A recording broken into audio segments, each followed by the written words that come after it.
you so much for coming. I'm so incredibly pleased that we need more chairs. I just wanted to say one or two words, and then I'd like to introduce our illustrious rabbi. And rather than massacre his last name, I'll just call him Rabbi Z, like all of us do. We thank you for coming here today. This is the culmination of about 10 years of promises to redo this exhibit. For when we were down in the post office basement, there was a very small exhibit like this. And the murals that you saw inside were all done by Diane Bentley, who's here someplace. Okay? And I remember the day that she came up to my office and said they're done, and I hadn't seen them beforehand. And I went downstairs to look at each of them, and fortunately I was left alone for a while because they evoked every emotion that I could possibly think of. Very much like if you look at all of the faces of the people laying in the barracks, you can see just about every emotion under the sun. But what we were trying to do here, the reason that this exhibit exists, is not to make a statement about social awareness as much as it is to talk about the power of the written word and how those letters that went to the camps and from the camps, most people don't realize everyone was allowed to receive 2 letters a month, and they were allowed to send 2 letters a month. Of course, they were highly censored. But those words that went back and forth may have been the difference between life and death for some of these people. One of the exhibits in there is courtesy of the Wells family, which traveled here from Canton. Thank you. PJ and Fran Wells. PJ's mother, Katie Scholl Wells, was the person that we're talking about in the Dear Cousin exhibit. If you can take the time, please read all of the letters that went back and forth between his grandfather and their cousin, Julius Hess. So at this time, I know that there are a lot of people who are going to be leaving here and going to the temple in Lima to see a showing of the movie Denial. And if you have the time to do that, that's at 3 o'clock at the corner of Lakewood and Glenwood. And I'm sure every one of you are more than welcome to attend. So at this time, I'll turn things over to Rabbi Z.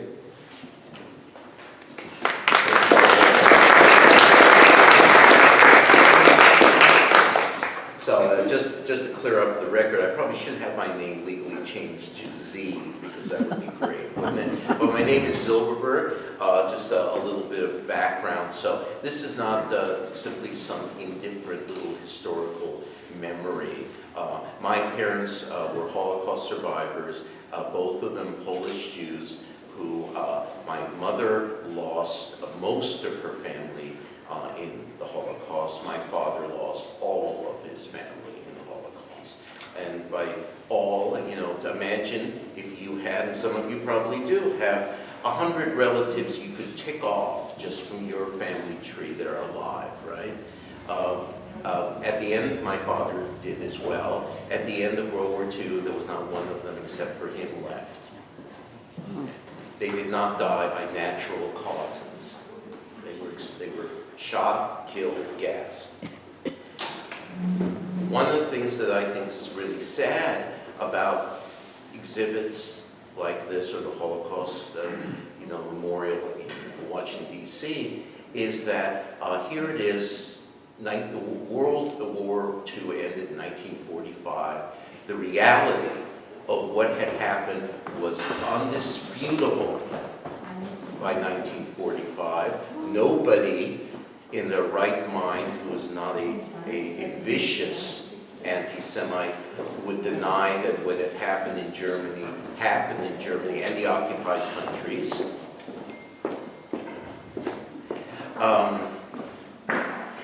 But here we are, 2017, and the memory of the Holocaust has become a dim memory. Large percentages of the American people do not know there was a Holocaust. Of course, I read some statistic recently that 20% of Americans can't find the Pacific Ocean on a map. So maybe I should take some sucker of that it's not just ignorance of the Holocaust, maybe it's just general ignorance. But that's no comfort, because if you don't know where the Pacific Ocean is, Excuse me. so what?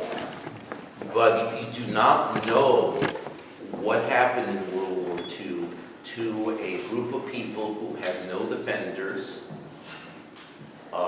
only a few thousand individuals took it upon themselves to save Jews during World War II. The American Jewish community was overwhelmingly silent because it was afraid. If that could happen in Germany, maybe it could happen in the United States as well. And they did what so many Jewish communities have done: sei still, be quiet. Quiet does not save human beings' lives. And I'd like to, give honor to those brave individuals, almost all of them non-Jews, who saved thousands upon thousands of Jewish lives because it was the right thing to do. I was really struck on that one of the displays that talks about when they've tried to figure out why did people do stuff like that? Why did they save people's lives? Only approximately 15% of them said because of religious reasons. That's really abominable, because I would expect it to be the number one reason. Why would people believe that God did not scream out and say, "Save my children"?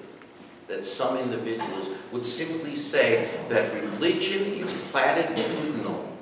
It's something that's great to fall asleep on Sunday mornings, or if you're Jewish, Friday night.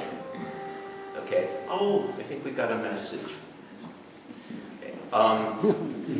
Anyway, I would like to thank Gary for setting up this display, and the Cho family that provided the information about their loved one who communicated with an individual, a German Jewish individual who was desperately trying to find a way to make it to the United States, to make it to freedom. Apparently got as far as Cuba. Am I right about that? Yes. But, am I right? Was that wrong? No. Didn't make it? No. Well, there you go. But the St. Louis did, but the United States helped it go back to Germany. Okay? But one of the things that I think we need to know, and we need to remember, is that the Holocaust, which is an absolutely horrific, a satanic expression of humanity, that type of behavior occurs almost every decade since then. Adolf Hitler said, as he was planning the Holocaust, and some people mentioned the Armenian genocide, which, by the way, the Turkish government says never happened. Okay? And there's a wonderful movie that's coming out, it just came out, called The Promise, which is a dramatic rendition of a section of the genocide, the Armenian genocide. Adolf Hitler said he could get away with it because who remembers the Armenians now? Now that genocide happened in 1918, 1921. By the 1930s, nobody cared. And that's why genocides can happen over and over and over again. Sometimes it's Armenians, sometimes it's Jews, sometimes it's Cambodians, sometimes it's Bosnians. Who's going to be the next group? The only way that will be stopped is if we learn from history. That's why seeing the movie Denial, I think, will be really good for all of you. A movie that's set in the late 1990s, where they actually had to have a trial in England over the issue of whether there actually was a Holocaust. So this is not just a matter of museum or past ancient history, if you just think a little bit broader, you can understand that these lessons are going on as we speak. And if we stay silent about the atrocities that are going on as we speak, we will be very good Germans who just simply pretended they didn't know what was going on. When you have to make a choice between the devils and the angels, I hope you would pick the angels, but that's just my point of view. So anyway, please do enjoy walking around and learning about this very sad but very important topic, and I'm glad to be here to dedicate this museum. My father and mother, who spent a great deal of their lives trying to tell people about their story, about the Holocaust, found that it was really hard for people to listen. They didn't want to hear. So many of the Holocaust survivors, maybe in the last few years, because there's so few of them, people have been willing to listen to them. But when my parents came over in 1948 to the United States, nobody really wanted to hear. It's really amazing that for almost 2 decades, there was almost total silence. The survivors were told to basically be quiet. Don't bring up that stuff. That's the past. If we believe that the past is the past, then the past will become the future. Thank you.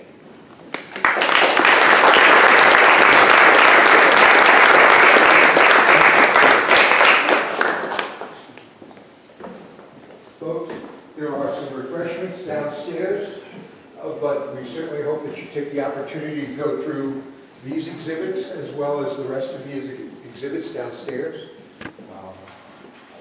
This museum is now 21 years old. We've been in this building for about 9 years. And when we purchased the building, there was no heat, no air conditioning, no ductwork. All the pipes had burst in the walls. The west wall was missing. Not this one, but the one on the lower level. And no plumbing. The electrical was all tube and knob, I believe is what it's called. And all of the wiring had to be removed from the building as well. And we're very fortunate in that we've been able to sustain ourselves through motor coach tours. If you notice when you came in, if you would sign in, please, we'd love to know that you were here. There are posters there about our upcoming trip in September. We are having our annual dinner in 2 weeks, 2 weeks from yesterday, actually, May 6th. It will be held up here, an Italian buffet, $25 per person, and it too is one of our fundraisers. But we thank you for all of your support, not only now but throughout the years, and we hope that we did mean to tell you there is a price of admission today. You have to tell someone else about the museum, and when you come back, you need to bring somebody else with you. So we hope that you can enjoy everything, and be sure and take part in several of the refreshments downstairs, and enjoy your day. We're open as long as you folks want to stay. Have a good day. Thank you for coming.